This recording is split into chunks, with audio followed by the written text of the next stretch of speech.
Welcome to Second Shift Playbook, the essential podcast for women navigating the dual demands of professional careers and home responsibilities. This show is dedicated to the millions of women who've had to make the tough choice between their careers and caring for their families, and to those who strive daily to balance both. In a world where women, especially women of color, in high-stress fields like the medical sector and academia, face the daunting challenge of the second shift at home, we're here to offer support, guidance, and empowerment. Our mission is to shine a light on the stories of resilience and determination, to discuss the policies and changes needed to support women fully, and to explore how we can all contribute to a more equitable society. Each episode features conversations with trailblazing women like Tia Williams, the best-selling author and beauty editor at Tom Ford, Lily Panchasarp, an innovative account executive at Disney, Pamela Price, the dedicated Deputy Director of Balm and Gilead Incorporated, and Michelle Geathers, the Visionary Chief Diversity Officer and Head of Corporate Responsibility at Visa. These remarkable women share their journeys, the obstacles they've overcome, and their strategies for managing the complex interplay of work and home life. Second Shift Playbook isn't just a podcast. It's a movement towards creating a world where women don't have to choose between their careers and their families. As a retired anesthesiologist who has dedicated my career to serving the people of North Carolina through health equity and policy change, I am now committed to advocating for women's empowerment and policies that uplift us all. As a PhD in sociology, public health researcher, and entrepreneur, I have a deep understanding of stigma and discrimination, emotional intelligence, social psychology, and stress management. I've dedicated my career to advocating for marginalized communities to access resources, and am now committed to advocating for women to become financially independent and fully empowered to navigate life's challenges. Join us as we delve into the realities, the struggles, and the victories of working women everywhere. Together, we can redefine what it means to work and live in harmony, supporting one another through the challenges of the second shift. Welcome to Second Shift Playbook. Hello, everyone, and welcome back to the Second Shift Playbook. We are so excited to be back together again. I'm here with my colleague, Dr. Charlene Green, and I am Dr. Allison Mathews. I would like to describe myself as the social justice advocate who is advocating for all the marginalized people, but also is a serial entrepreneur and loves to talk about work-life balance. So I'm here with Charlene Green. Why don't you tell us a little bit about yourself? Hey, I am Charlene Green. I'm one of the anesthesiologists here in the favorite state of North Carolina. And my claim to fame is that I want all children, all adults to have subject matter learning so that we can be the best that we can be in our lifetime. But more importantly, I want to help others have a work-life balance so that we can be the best that we are, no matter if it's at home or at work and other places. Yes. Yeah. So I feel like the reason why we got together was because we both are professional women. We love to kiki and laugh and tell jokes and tell stories with each other. And we're just like, we know that other women in this world are dealing with the same issues that we're dealing with, trying to deal with drama and toxicity in the workplace, trying to manage our families and, the second shift, right? Like we have these full-time jobs, and then the second shift is going home and taking care of our families and our households. And so, that's what the premise of Second Shift Podcast is. And so we are, just excited to be here. So there's Fashion Week is happening this week. Yes. In New York. I like to think of myself as a fashionista.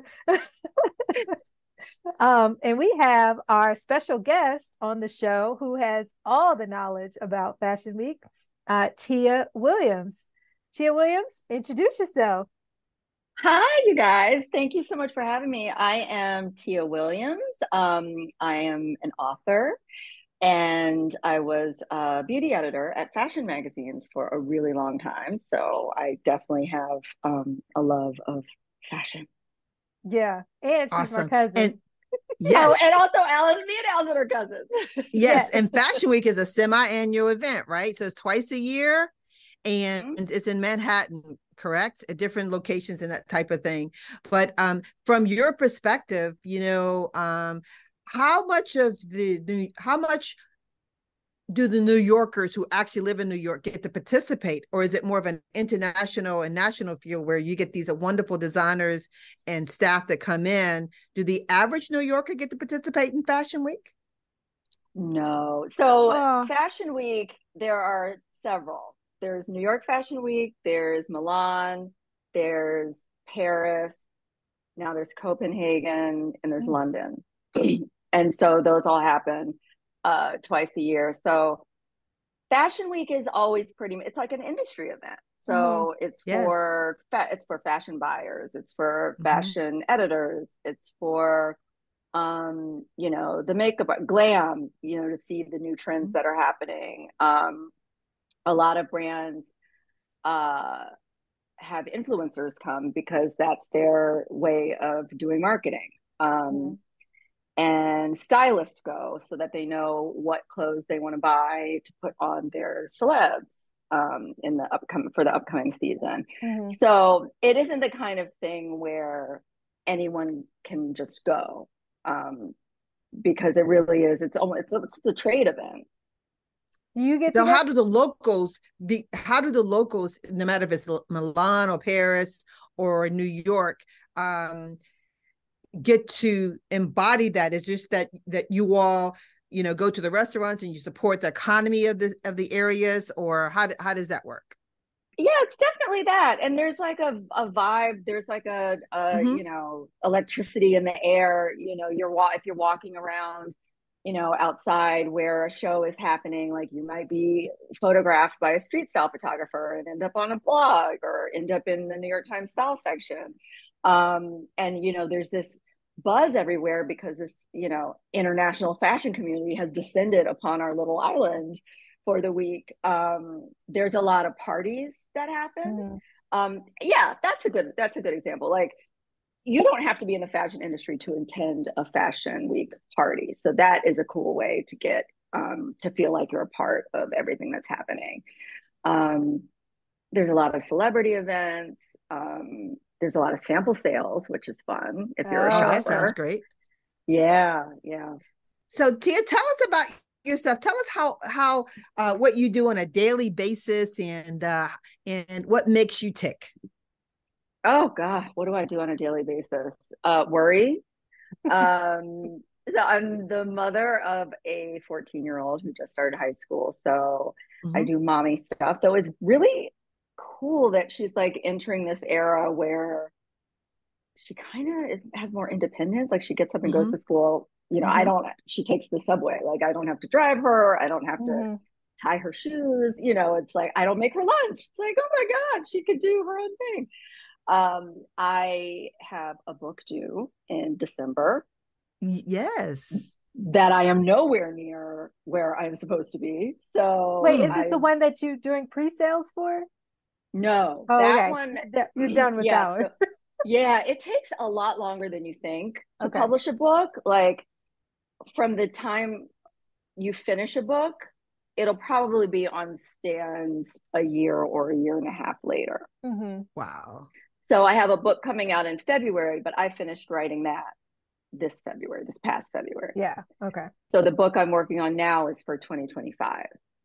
Wow, that's awesome. Exciting. So going to your 14-year-old and you being a subject matter expert on beauty, does your 14-year-old take advice from you or the YouTube channels? You know what's funny? She does take advice from me. She actually does. Like any mother of a teenager, I don't know how it is with teenage boys, but teenage girls think you're a dork. Like, they think you're ridiculous. You're a nerd. You don't know anything about anything. You're cringy. You're so embarrassing. I have a pre-one. Yep. Okay, you get it. So generally speaking, she thinks I'm mortifying.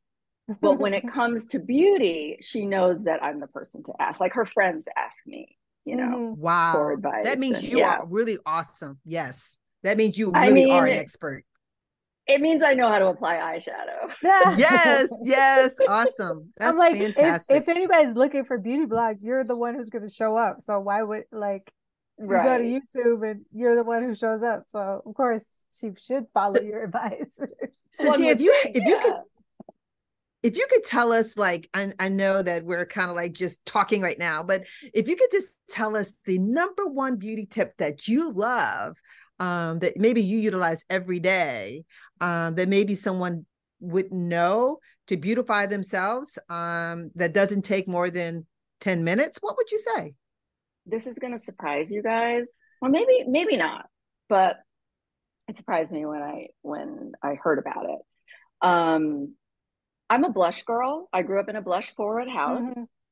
Like my mom would be like, "Where are you going?" if the blush had not been applied, and gold hoops.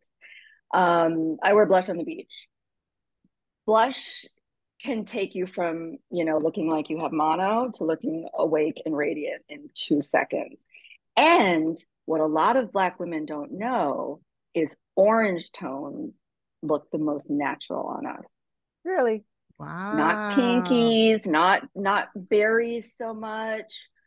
Something warmer with orange or brown, burnished, Mm-hmm. cool tones tend to pop out and look really artificial, which is fine if you're going for that like baby doll, like Mm-hmm. Right. kind of look. But if you want a more natural, and there's even a NARS blush called Exhibit A, I think, that is just orange. Like you look at it and be like, there's no way in hell. Put it on and you will never look better. So, Oh, so okay. guess That's what? a good one. We have a Sephora, that just opened up in my area, another one. I am going to go to Sephora and get NARS Exhibit A because Yeah. I need it. I'm going on a trip, on Friday, and I'm going to take your advice, Yeah. because the one thing that I've learned, and this is why I think, Alice and I are doing this, is that when you talk to subject matter experts and they tell you that something works, do it. Right. Go for it. Go Right. for it. I'm telling you. I don't need a lecture. I don't need a speech. I need your expertise of your lived experiences. Mm-hmm. That's what I'm going to do. NARS Exhibit A. Exhibit A. And don't be Absolutely. put off by it looks really loud. So because you said that, I'm not even going to question it. I'm going to purchase it and I'm going to use it. Thank you. Okay. Wait, You'll love so it. so Tia, how did you get involved? Like, I know you have a long journey. You're like you aren't you the didn't you start the first beauty blog or The something like second. that? Second? Yeah. Okay. In So how did you 2004. get into your career? Tell us the story. So, like I said, I was a beauty editor, and at the time, I had just finished up at Glamour, I think, and I was taking a little bit of a break because I had written my first novel, and I wanted to see if I could make a living as a novelist. And at the time, my literary agent was like, and I'm obsessed with beauty, like I loved writing about beauty, so I was talking to my agent, and I was like, I'm really going to miss being a beauty editor. And she was like, well, you could just start a blog and just review products on your own. And I was like, blog? What is that word? What is this word? What even is that? I didn't know what it was. And she sort of explained it to me. And we got on Blogspot and I just started. It was the wild west of blogging. Literally, there was only one Mm-hmm. other um, beauty blog. And I just treated it like a diary. There was no way to monetize it back then. There wasn't, there were no ads. There wasn't we hadn't mastered like SEO, or there was barely a digital landscape, and there was no social media. I think there was MySpace maybe in Yeah. 2004. Yeah, but that's it. So it was all word of mouth. I remember when I did my first post, I sent out like an email blast to people on my email because that was the only way to get the word out. So yeah, it was great. It Wow. was a great experience.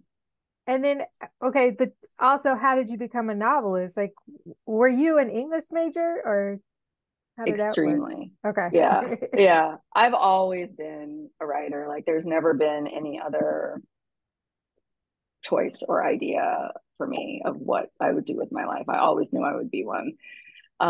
Always on the newspaper staff at school, yearbook, all of that, majored in English. And I had these two things that I was in love with, being a novelist and fashion magazines. So I went to UVA, majored in English, graduated in the summer of 97. By August of 97, I was living in New York, and I was an editorial assistant at YM magazine. I don't know if you guys remember Yes. YM, Young Miss. Yeah. And yeah, so I started creeping up the mastheads of these magazines, went to Elle, Glamour, Teen People, Essence, Lucky magazine. And along the way, when I was at Glamour, it was 2001, I had this insane, charismatic boyfriend who was like a wild narcissist, but like I could not leave him alone, as you do at 25. And it finally got to be too much. I broke up with him.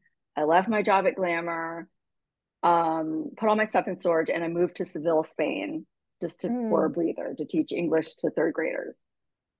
And while I was there, I just sort of, as therapy for me, a therapeutic exercise, I rewrote my story with this guy, but I made him fantastic and I gave us a happy ending.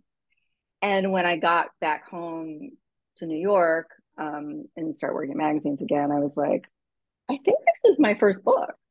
And so I got an agent and I sold it, and that was The Accidental Diva. That was my first novel, which was published in 2004. Yeah. And so ever since then, I've been doing these like dual career paths as a journalist and an author. That's fantastic. So what would you say has been some of your challenges, if any, being a beauty editor? And I can give you an example of me as an anesthesiologist and a person of color. And I'm going to take you back to that Hidden Figures scene where Kathleen Johnson comes into the room and somebody thinks she's a trash girl and they hand her the trash can. So that's been happening to me for 29 years, where people think that I'm like going to give them a blanket, or I'm going to take out the trash and things like that. But you still do your job and you do it really well. But those are the microaggressions that you get, in different workspaces. It's different for different corporations, different people. What have been some of the challenges you have faced, and how have you overcome them? Girl, okay. The first big thing that happened, it was my first New York Fashion Week season. I think this is like 98, fall of 98.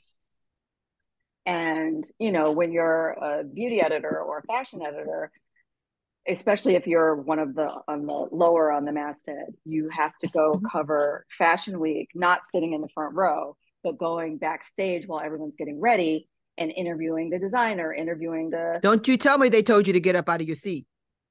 Oh, no. So I was backstage to interview the hair team, I believe, at Ralph Lauren. And someone with a clipboard came up to me, a young PR girl, and was like, "Oh, you're right over there." And I was like, "Oh, no, I'm with Elle magazine." She's like, no, you're right over there. She's pointing towards where the manicurists were sitting to do the model's nails. First of all, why she assumed that I was there to do nails, I think we all know. She was mortified when I told her that I was from, one of the top 3 fashion magazines in the entire world. And not that there's anything wrong with being a manicurist, first of all. Right. Absolutely. what they do is amazing, and I could never do it because I don't have the talent or the skill set. But those women backstage are usually women of color. If not Black women, they're Hispanic women. A lot of the times they're Asian women.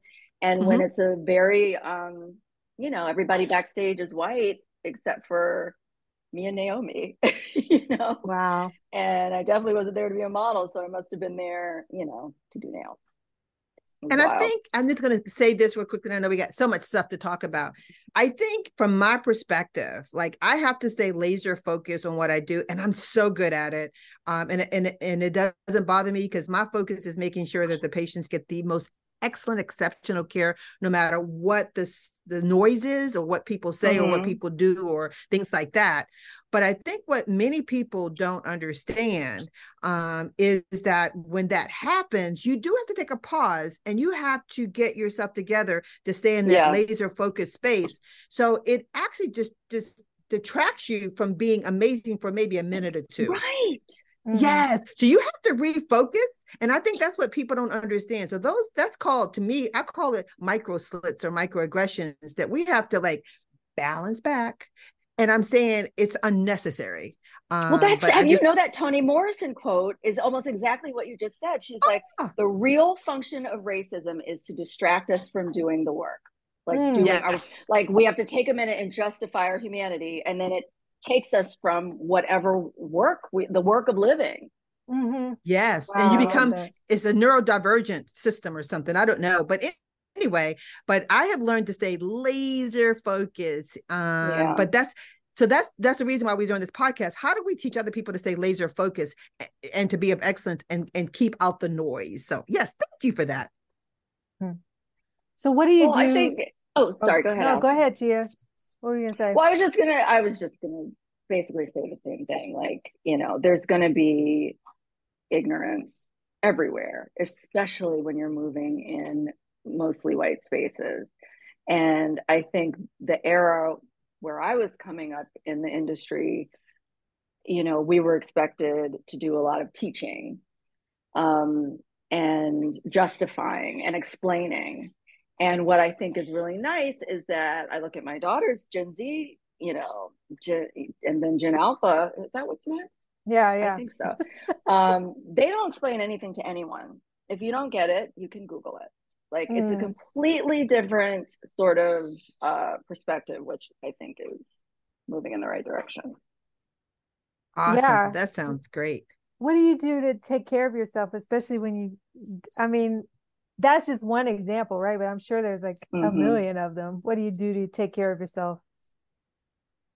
You know what? This is the circle of trust. I'm going to be completely honest. Whenever I'm asked this question, like, you know, what's your self-care? Or like, sadly, this is the truth that I don't. Like, I'm a little bit of a machine. Like, I just push forward. And I think a lot of it has to do with the fact that I also have a chronic invisible disease. I have chronic migraine, and I've had it since I was a little girl. And it's always been this thing I have to fight. And I've always felt like I have to keep moving because if I sit down, I'm not going to get back up. Well, I'm curious about that because I knew about your migraines, but I'm curious, like, doesn't that kind of force you to have to take care of yourself because you have migraines? Like, I have migraines, probably not nearly as bad as yours, but like I've had to change my diet. I have to like make sure I exercise, make sure I sleep. I have a whole sleep routine just to avoid my migraines. But I don't consider that. I mean, that's like health stuff that you have to do to sort of stay alive and be functional. Like I have that. Like when I think of taking care of yourself, like something that relieves stress, something that, you know, where you can unplug and wind down and chill, that doesn't have anything to do with like pain control or, you know, and that stuff I don't really do. Like I have girlfriends that have my niece who is 12 has an entire skincare self-care regimen. Skin is perfect. She's 12 years old. And she has, you know, she has a toner and her this and her that. And that's like her special me time. Yeah. I don't really have that. I need to get that. So that's why we're here. We're going to teach all people, particularly women, how to get that self-care and how to own that space and how it's not just something that you just schedule in. It's something that's mandatory. Just like on the plane, when they say, you know, when you're having problems on the plane, they give the oxygen to you first and the second person. You have to give yourself oxygen in order to function, because I don't know if you've heard of the Nobel Prize winner. I believe her name is Liz Washburn. She has done some of the most premier evidence-based research on DNA telomeres to say that our DNA telomeres that helps us with stress and all that are being destroyed exponentially on our chromosomes, and we don't know why. I think it's a lot of different things. I think it's stress as well. So one of the things I was going to ask you is, have you made sure that you have gotten the best migraine experts in the world to support you? If not, I suggest that. And the second thing is, you had mentioned something about anxiety. One of the things that helps me when I wake up every day never complaining, because I know that I'm alive. So that's the first thing. I wiggle my fingers. I'm like, I'm alive. And then the second thing I do is think to myself, wow, I don't have to go out on the fields and be a slave. I actually say that to myself every day. Damn. And no joke, I do every day. I'm like, I'm up at 6 a.m. in the morning. Most slaves would have gotten up at 4:30 in the morning. And I'm like, I cannot complain. Okay. The third thing that I say to myself is, do the thing you fear, and the death of fear is certain. So anytime I'm struggling with something, that could be whatever it might be, a skill set or something else, I'm going to do that work to get perfected at it. Mm-hmm. And I'm going to do it. I'm not going to shy away from it. I'm going to run right into it, as long as it's not dangerous, of course. Right. Do the thing you fear, and the death of fear is certain. That's been one of my mottos throughout my whole life. Right. Like if you're afraid to go into the Manhattan Fashion Week of blah, blah, blah, blah, blah, just do it. Right. And then the death of fear is certain. If you're afraid to run into that, whatever, just do it. But be prepared, of course. I'm not saying go in and not be prepared. Be prepared, but that will decrease your fear. It doesn't work for everything, but it works for a lot. I'm obsessed, and I'm writing it down. Okay. You on as an expert. You didn't know you were gonna get advice too. Really? This is amazing.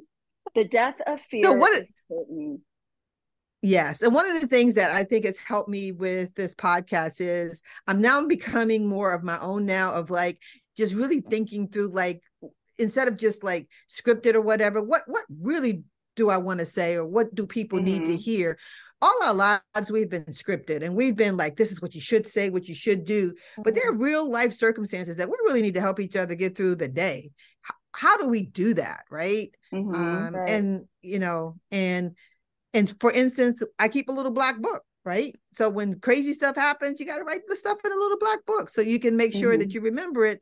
If you run into that person again, you can remember that. You ever do crazy stuff and you're like, why is that person treating me like that? And you don't remember that. You got to look back in your black book and say, oh, they did that.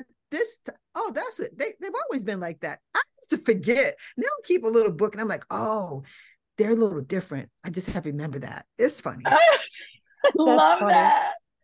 So, I mean, if anything, it's also good. What I like to do, I don't know if this is necessarily self-care, but it's just something to remind me that what I like, when you talk about dealing with imposter syndrome, like, it reminds me that all the work that I've done, like, that I've accomplished it. So what I'll do maybe quarterly is I'll write out everything that I've done for that quarter, to be like, oh my God, I've accomplished a lot. And because you're just constantly working, but we're not like congratulating ourselves for the work that we've done, and be like, thank you, body. Thank you, mind, for allowing me to do these things, right? Thank you, God, for allowing me to show up and be able to do those things, and know that there's some kind of impact in the community or in my industry or whatever. So I like doing that as a practice. And then I read it out to myself. I'm like, hey, Allison. Okay, Allison. You go, girl. Nice.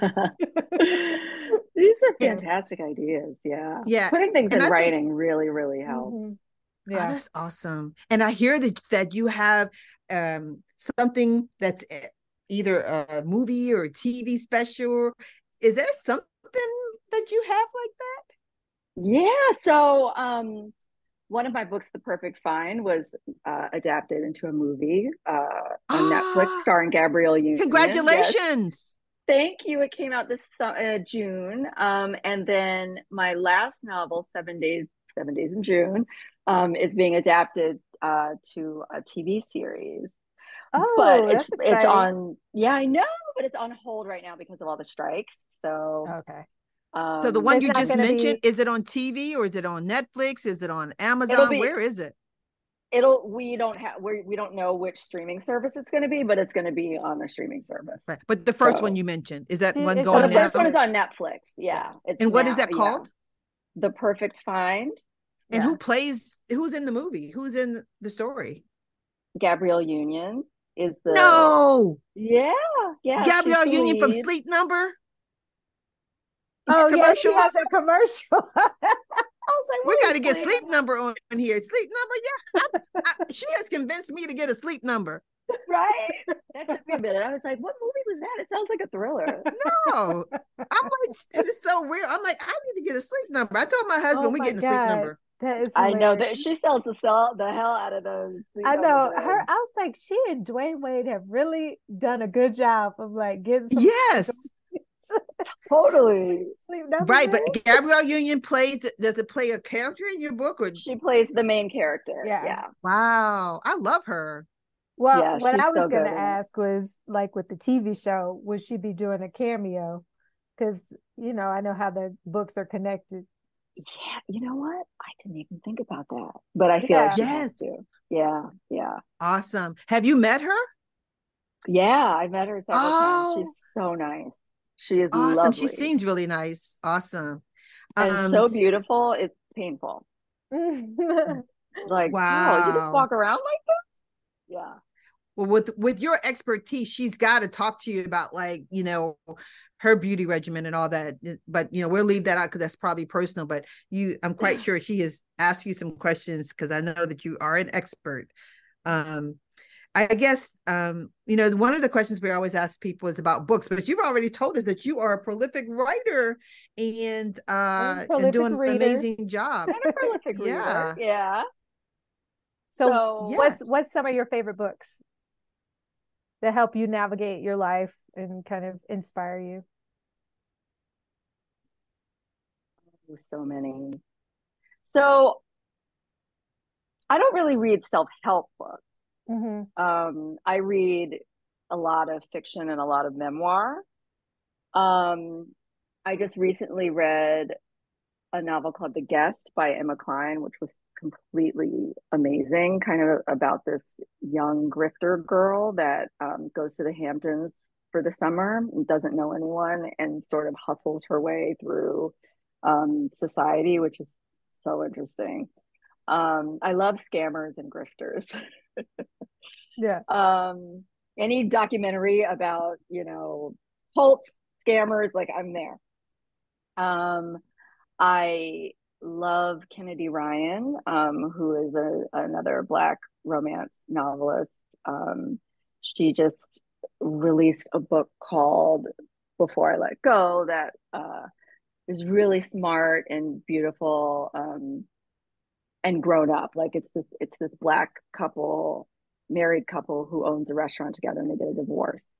And it's not so often that you read a book of love story that deals with such adult topics like divorce and therapy and mental illness and kids. It was really well done. Wow. What am I reading right now? Diane Carroll's memoir, which I Oh, hadn't read, and it Wow. came out a while ago, but it's called The Legs Are the Last to Go. mm-hmm. And it Wow. is so inspiring. Wow. Everything. Like there's something in there that is relatable for everyone. Such a good story. Well, you sound like a excellent, superb writer. You remind me of of your expertise in beauty that's totally different than what people would imagine. I was very surprised about Stacey Abrams of like just her skill set of being a political, Oh yeah. just great person. But then she is a great mystery writer. I mean, my Oh, goodness, really? all Mm-hmm. these beautiful Yeah. minority women that can run these dual roles of like being a great writer and then owning their spaces in the real world. I think it's amazing. So I thank you for that. That's fascinating. Thank you. Yeah, she's a Awesome. great writer. Yeah. I just finished, well, actually, I'm listening to Prince Harry's book right now. Oh, I read that. Yeah, it's interesting. I think, yeah, it's interesting. It's fascinating. Yeah. I was like, you have no interest in ever speaking to William again. I know that. Like the I way he know. was Just just the way like that their family dynamic. I mean, it kind of reminds me of like Succession or something. I'm like, very ooh. much so. I Well, love a I family will tell. dynasty. Yeah. So being a physician post COVID and seeing the horrific mental health state of America, particularly young people under 25, I'm going to give kudos to not only Meghan Markle, but particularly Prince Harry, of putting on the map discussions of mental health Mm-hmm. and owning it Absolutely. and taking a deeper dive. He deserves a Nobel Peace Prize for his advocacy for mental health, and it's brought to there's so much now policies and legislation coming out to deal with that. I'm not saying that he's the cause of all of it, but it's brought to the attention how it's needed, how the insurance companies don't pay for it, and how we've been left on our own to ignore it for so long because nobody can really afford Mm-hmm. therapy, you know, Mm-hmm. and And it's there's a a dearth of particularly, psychiatrists. yep, and Mm-hmm. it's particularly remarkable coming from the family and the institution he comes from. They're not supposed to have feelings at Yes. all, let alone like Right. address Yes. them and work on them and try to heal. I mean, they paraded this kid out behind his dead mother for the whole world to see. Yes. But imagine And but he's just a microcosm. mm-hmm, What is it? A canary in a coal mine for really yep, what's happening in the world in all of our families. You Yeah. yep. know, mental health is real. Depression should be treated just like hypertension. I know. I don't know what it's definitely getting better, but I know in our community still, it's, especially with Black men of a certain age, they're just like, why am I going to tell a stranger my business? And then there's the Black church. So much of it is like, oh, pray it away, or like, that's Mm-hmm. not, talk to your pastor, and we need to separate, faith and mental health. Well, I'm going to mention my favorite book, and I think we're probably going to have to end a little bit. My favorite book recently is Our Unfinished March by Eric Holder, a former Attorney General Holder, and it Yeah, actually is a call to help us have a better generation, and that is we need to have independent commissions that deal with voting districts in all states, like an independent commission that deals with gerrymandering, no matter if you're a yes, Democrat, Republican, whatever it is. If you are a citizen of a state, you should have an independent group of people deciding how to do the district so that everybody can have representation. And that's why right. there's so much mental health now, because people feel as though their voices aren't heard in many respects. So even rural Americans and white America, their voices Mm-hmm. aren't heard either. Right. Poor people in general are not heard, but more importantly, most people's voices are not heard, because we kind of have a society where people just do what they want to do in many political spaces because they don't have to listen to their constituents. So I love that book. You guys need to read it. We need to support independent commissions to have states not gerrymander their districts so that all voices can be heard, no matter what ethnic group, what economic status you have, so that we can have a better America. Wow. So And we that would have covered. encourage people to vote too, because so many people I know feel like, well, my vote isn't going to matter anyway, and the Right. system is so corrupt. So what's the point?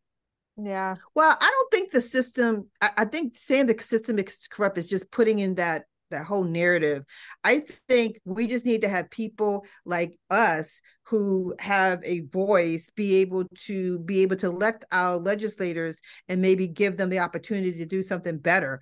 There's no other But system we better have in to this hold them world. accountable, though. Hold them Yeah, accountable. because There's no other. So I know you guys have traveled all over the world. When you travel all over the world, I don't ever think that our system is the worst. We have a great system. We just have to perfect it. We have to just make it better and stop complaining about it. But what are we going to do to make it better? And I just think that I'm happy that we have a federal system where we can get public education. Go to some places in the world, there's no federal system for, different things. If you go to some of these parts of the world, like look at Morocco, right?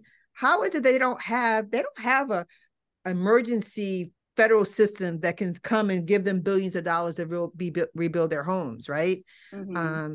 We have a really good system in America. We just need to make it better. Just for some context, she is very involved in policy work. So that's I'm like this. I know it sounds like it's from left field, but it's because Charlene is like, and she's a part of a super PAC, and very involved in politics in North Carolina. So, and she does a lot of advocacy for health equity work in North Carolina. So I think that's a lot of where it's coming from, your background. So we have 100 counties in North Carolina, mm-hmm. and most of them are poor. Mm-hmm. Yeah. And most of them are white. So we have to get beyond the inter-ethnic conflicts of just races and understand that we have a huge poverty issue in our country, and we need to fix it. And how we fix it is we all come together and try to have policies that we all agree with. Everybody wants to be educated. Everybody wants to be able to have a livable wage. And everybody wants to take care of their family. Every time I see a kid come into my hospital, I always ask them a bunch of questions. It doesn't matter what race or color or creed they are. They want a better opportunity, right? How do we give that to them? But there's no way of talking about poverty in America without talking about race. There's no way to take race out of any of these conversations, because a poor Absolutely. White person and a poor Black person in this country is not the same. And it should be. We should be created equal, but we're just not. Right. But they still go to poor schools. So that's the number one thing is, how about we just have a better public education system? Yes. Because no matter if you're poor white, poor Black, or middle class, we really need good educational systems. So there's some things that we all can agree on. Let's try to work on those, because I think the more we're educated, the more we can maybe save America. Mm-hmm. I love the optimism. I'm a little bit more cynical. I'm a little bit more cynical, but I love the optimism. But okay, so we're gonna wrap this up. We just want to thank you again, Tia. We have covered every topic under the sun, but it's really we're just trying to have conversation, and just talk about our lives and what interests us. So just so grateful that you took the time out of your incredibly busy schedule to join us and just give us some insights on what your life is like. And hopefully people who have listened to this podcast will have gleaned some tips on how to deal with migraines, how to deal with stress, how to deal with work-life balance, and how to talk about politics. So yes. Thank you so much for having me. This was so much fun. All right, and you were awesome. If you have any, if you need any help with getting the best migraine expert in the country, just let me know. Thank you. I will. Right. Thank you, Dr. Green. Bye-bye. Bye. Bye.